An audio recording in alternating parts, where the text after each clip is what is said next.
তাহলে Jane Austen সম্বন্ধে আমি দুই কথা বলবো, 5 মিনিটের মধ্যে তোমরা বিষয়টা বুঝে যাবে। উনি একটা খুব ভালো কথা বলেছিলেন জেন অস্টিন। জেন অস্টিন বলেছেন, I wish as well as everybody else to be perfectly happy. যেরকম প্রত্যেকটা মানুষে হ্যাপি হতে চাই, আমিও হ্যাপি হতে চাই, বাট লাইক এভরিবডি, যেরকম প্রত্যেকেই নিজের মতো করে হ্যাপি হতে চাই, আমিও কিন্তু আমি নিজের মতো করে হ্যাপি হতে চাইবো। মানে তুমি ডিসাইড করে দেবে না যে আমি কি করে হ্যাপি হব। বুঝতে পারলি কিনা? এইটা হচ্ছে জেন অস্টিনের কথা। বুঝতে পারলি কিনা? জেন অস্টিন মূলত ঘরের গৃহস্থ জীবন নিয়ে, এই ঘরের, তুই বাড়িতে থাকছিস সবসময়, মেয়েদের জীবন, যেহেতু একজন লেখিকা ছিলেন, মেয়ে হওয়ার সুবাদে তিনি মেয়েদের জীবন যেহেতু ঘরের মধ্যে বেশি চলে, ঠিক আছে, হয়তো কোনো রিলেটিভের বাড়িতে গেল, বা কোনো বান্ধবীর বাড়িতে গেল চা খাওয়ার জন্য সন্ধ্যাবেলাতে, বা গল্প করবার জন্য গেল সন্ধ্যাবেলাতে, কিন্তু বেশিরভাগটা ঘরের মধ্যেই থাকে, বা প্রতিবেশীর বাড়িতে যায়, বা কোনো আত্মীয় স্বজনের বাড়িতে যায়। তাই জেন অস্টিনের জীবনটা এইরকমই আনইভেন্টফুল ছিল, ঠিক আছে, এরকমই বোরিং ছিল। ঘুম থেকে উঠতো, খাওয়া দাওয়া করতো, ঘরের মধ্যেই থাকতো, সন্ধ্যাবেলা কোনো পার্টিতে গেল, ঠিক আছে, আবার বাড়ি ফিরে এলো, আবার ঘরে থাকলো, পরের দিন আবার কাজ হলো, আবার ঘরে থাকলো, বান্ধবীর বাড়ি গেল 2 ঘন্টার জন্য, আবার ফিরে এলো, একটা ইনভাইটেশন কার্ড এসছে, ও ইনভাইটেশন কার্ডে ভোজ আছে আজ রাত্রিতে ভোজ খেতে গেল, আবার বাড়ি এলো, আবার সকাল, ব্যাস এমনিই চলেছে। মানে ঘরের মধ্যে থাকা, মাঝে মধ্যে রিলেটিভসের বাড়ি, 1-2টা বান্ধবীর বাড়ি, আর ঘরের মধ্যে থাকা, বিয়ে করো, আবার ঘরেই থাকো, ব্যাস হয়ে গেল। এইটা হলো জেন অস্টিনের জীবন। তো তিনি যখন লিখছেন, তার লাইফের স্টোরিগুলোই তো আসবে, মানে মেয়েদের দৃষ্টিকোণ থেকে বিষয়টাকে আমরা দেখতে পাই এখানে। ক্লিয়ার না? ক্লিয়ার নয়? Everybody gets it clear? ঠিক।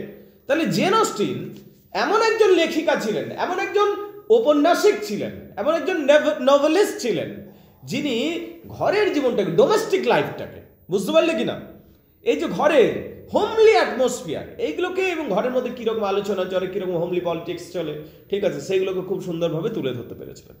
কারণ ওই ব্যাপারে তিনি সিদ্ধহস্ত ছিলেন। সেই জন্য বলা হয় জেন অস্টিনের রেঞ্জটা লিমিটেড ছিল, কিন্তু মানে অল্প জিনিসের মধ্যে লিখেছেন, কিন্তু যেটুকু লিখেছেন সেটা সুপ্রিম, আবার সেটা দারুণ লিখেছেন। জেন অস্টিনের কাজ কি?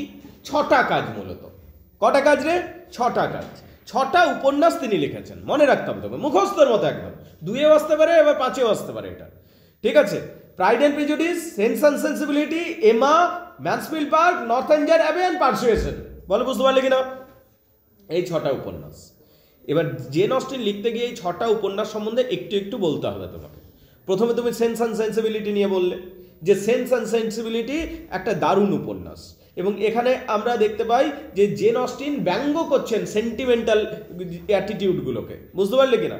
এবং এখানে আমরা দেখতে পাই যে জেন অস্টিন এখানে সেন্সের কথা বলছেন, অ্যান্ড সেন্সিবিলিটিও থাকবে মানুষের মধ্যে, কিন্তু সেন্সও থাকতে হবে, সবসময় সেন্টিমেন্টাল হলে হবে না, বি লজিক্যাল, ঠিক আছে। ঘরের মধ্যেও থাকলেও তোমাকে একটু লজিক্যাল হতে হবে। মেয়েদিকে যেমন সবাই সাধারণত মনে করে যে, অনেক ক্ষেত্রে মনে করা হয় যে ওদের মধ্যে লজিক কম থাকে, সেন্টিমেন্ট বেশি থাকে।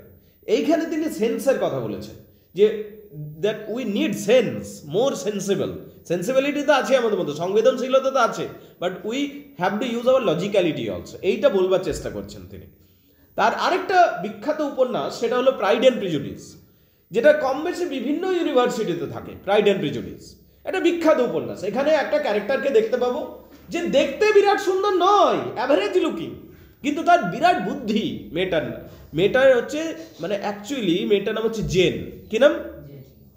সরি, লেখিকার নাম হচ্ছে জেন, আর মেয়েটার নাম হচ্ছে এলিজাবেথ। ওই এলিজাবেথ আসলে জেনকেই তুলে ধরছে, বুঝতে পারলে কিনা। এলিজাবেথ দেখতে কিরকম সাধারণ মানের, কিন্তু তার বুদ্ধি বেশি।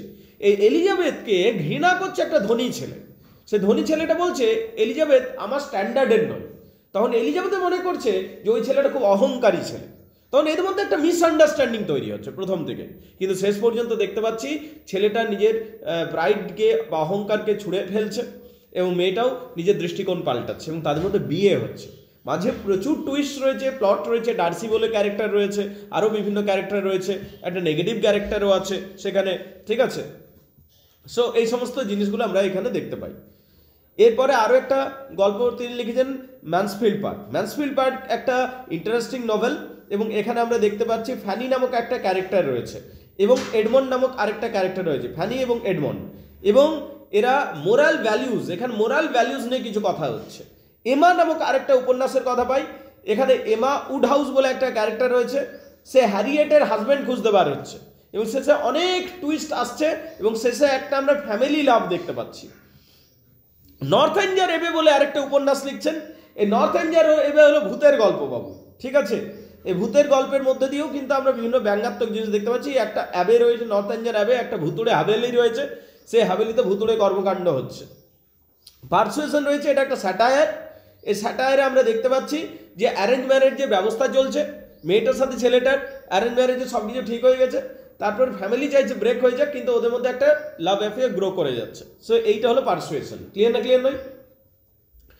যদি এই 6টা উপন্যাসকে আমি যেটা বললাম, কি কি বললাম, Pride and Prejudice, Sense and Sensibility, Emma, Mansfield Park, Northanger Abbey, Persuasion, এই 6টা উপন্যাসকে করে নিতে পারো, এনার কাজ কমপ্লিট জেন অস্টিন। এবার বলতে হবে জেন অস্টিনের লেখা স্টাইল কি কি, জেন অস্টিনের ফিচার্স বা বৈশিষ্ট্য কি। Jane Austen presented those picture which saw around her, তিনি আশেপাশে যেটা দেখেছেন সেইটাই লিখেছিলেন। তার characters are commonly brought from the upper middle class family, যেহেতু তিনি আপার মিডিল ক্লাস ফ্যামিলির ছিলেন সেই জন্য আপার মিডিল ক্লাস ফ্যামিলির চরিত্রগুলো দেখতে পাই, সোশিয়াল বিহেভিয়ার দেখতে পাই, মাদার দেখতে পাই, আন্ট দেখতে পাই, লাইফ পার্টনারের কথা দেখতে পাই, ডিনার দেখতে পাই, ড্যান্স দেখতে পাই, ওকেশনাল ভিজিটের কথা দেখতে পাই, এবং এই সমস্ত জিনিসগুলো তার রাইটিংয়ে প্লেস পাচ্ছে। There is no adventure, no mystery, no great villain, এবং এইগুলোর মধ্যে কোনো গ্রেট ভিলেন পাবে না। আশেপাশে কোথায় তুমি গ্রেট ভিলেন পাবে? আশেপাশে ভিলেন পাবে কি? গ্রেট ভিলেন ছোটোখাটো ভিলেন পাবে, তোমার পিছনে ফালতু কথা বললো তোমার এগেনস্টে, তোমার কেউ কারো এগেনস্টে কিছু লাগিয়ে দিল, ওগুলো তো গ্রেট ভিলেন নয়, ছোটোখাটো ভিলেন, ঠিক আছে। তো যেহেতু ডোমেস্টিক লাইফ, মানে এই যে হোমলি লাইফের কথা বলছে, এখানে গ্রেট ভিলেন আমরা পাচ্ছি না। বলো বুঝতে পারলে কিনা? একটু কনফিউশন তৈরি করবে হয়তো কে, গ্রেট ভিলেন তো নয় ওইগুলো। এবার রিয়েলিজম আমরা যদি কথা বলি, এনার লেখার মধ্যে প্রচুর রিয়েলিজম পাই আমরা, পাবো কি না রিয়েলিজম? কারণ বাস্তবিক ক্ষেত্রে যেটা দেখছেন সেইটা লিখছেন, তো এটা রিয়েলিটি গ্রাউন্ডেড হচ্ছে। এবং characterization, Jane Austen was very skilled, খুব দক্ষ চরিত্র আঁকতে পারতেন এবং তার প্রত্যেকটা চরিত্রই খুবই প্রাণবন্ত হতো, বুঝতে পারলি কিনা। তার ক্যারেক্টারগুলোকে 3 ডাইমেনশনাল ক্যারেক্টারও বলা হয়, এবং তিনি ক্যারেক্টারগুলোর মধ্যে আদর্শবাদ ঢোকাননি, যেটা উনি দেখেছেন সেইটাকে তিনি লিখেছেন। ক্লিয়ার না ক্লিয়ার নয়? ঠিক। এবারে হচ্ছে প্লট কনস্ট্রাকশন। তার প্লট কনস্ট্রাকশন সত্যিই ভালো, খুবই ভালো, কোনোদিন লুজ স্টোরি ঢোকাননি, সব গল্পগুলো একে অপরের সাথে কানেক্টেড থাকে, বুঝতে পারলি কিনা। এটা হলো স্টাইল। কমিক ভিউ পয়েন্ট, হাসি ঠাট্টা করতেন, মজা করতেন, প্রচণ্ড আইরনি ইউজ করেছেন, আইরনি তার ফেভারিট একটা অস্ত্র, সব জায়গাতে আইরনি তিনি ব্যবহার করেছেন, এবং হিউমার, হাসি ঠাট্টাও ছিল। টু কনক্লুড, পরিশেষে বলা যায় জেন অস্টিন এমন একজন রাইটার ছিলেন যিনি মেয়েদের দৃষ্টিকোণ থেকে পুরো বিষয়টাকে তুলেছিলেন। এর আগে তো সবাই ছেলেদের দৃষ্টিকোণ থেকে তুলছিল, মেয়েদের দৃষ্টিকোণ থেকে বিষয়টাকে তুলেছিলেন। আর নোভেলস আর ফর্মাল পারফেকশন অফ ডিজাইন, এবং তার নোভেলের মধ্যে আমরা ড্রামাটিক ফোর্স দেখতে পাই, টাচ অফ রিয়েলিটি দেখতে পাই, ঠিক আছে। ড্রামাটিক ফোর্স রয়েছে, এত বেশি কোটেশন থাকে এনার লেখাতে, তুই বুঝতে পারবি না এটা নোভেল না এটা ড্রামার ক্যাটাগরিতে চলে যাচ্ছে, এত বেশি কোটেশন ইউজ করে নিয়ে। এই ক্যারেক্টারটা এই বলছে, তাহলে তো নাটকেই বানিয়ে দেখ, তাই না? এমনি মনে হবে, কিন্তু এটার মধ্যে ড্রামাটিক ফোর্স থাকে আসলে। Jane Austen's good sense, Jane Austen খুব ভালোভাবে ব্যালেন্স করতেন পুরো বিষয়টাকে, এবং রোমান্টিক যুগের একজন তিনি একটা অতি সফল একজন রাইটার রোমান্টিক যুগের, যিনি এই উপন্যাসগুলো লিখেছেন। স্কট সম্বন্ধে তার সমসাময়িক লেখকদের মধ্যে স্যার উইলিয়াম স্কটের কথা পাই।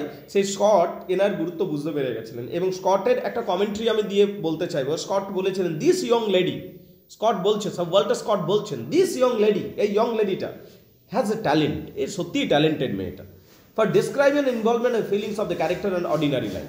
অর্ডিনারি লাইফের ক্যারেক্টারগুলো খুব সুন্দরভাবে তুলে ধরতে পারে, and to make the most wonderful ever mate with, এবং এত সুন্দরভাবে তিনি তুলে ধরতে পারেন যেটা আমি কোনোদিন আশাও করিনি, দেখিও নি। এত ভূয়সী প্রশংসা করেছেন স্কট এনার সম্বন্ধে। তাহলে এইটা হলো জেন অস্টিন, বলো বুঝতে পারলে কিনা? Everybody gets it clear? তাহলে জেন অস্টিন সম্বন্ধে এবার বলো কার কি সমস্যা আছে বলছি আমি।